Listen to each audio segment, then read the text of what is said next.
رسول اللہ صلی اللہ علیہ وآلہ وسلم نے فرمایا، اگر 5 باتیں نہ ہوتی تو تمام لوگ نیک بن جاتے۔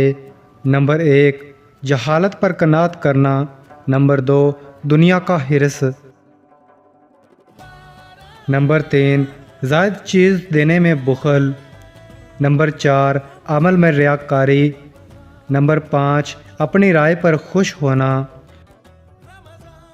رسول اللہ صلی اللہ علیہ وآلہ وسلم نے فرمایا، جب تم میں سے کوئی فجر کی نماز ترک کرتا ہے تو آسمان سے اس کو فرشتے کہتے ہیں، اے خسارہ کرنے والے، تو نے نقصان کیا۔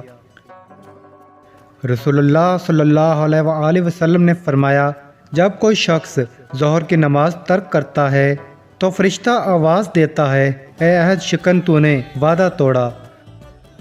رسول اللہ صلی اللہ علیہ وآلہ وسلم نے فرمایا، جب کوئی شخص عصر کی نماز چھوڑتا ہے تو آواز آتی ہے، اے فاجر انسان۔ رسول اللہ صلی اللہ علیہ وآلہ وسلم نے فرمایا، جب کوئی شخص مغرب کی نماز چھوڑتا ہے تو اسے کافر کہہ کر پکارا جاتا ہے۔ رسول اللہ صلی اللہ علیہ وآلہ وسلم نے فرمایا، جب کوئی شخص عشاء کی نماز چھوڑتا ہے تو اسے کہا جاتا ہے، کیا تیرا رب نہیں ہے؟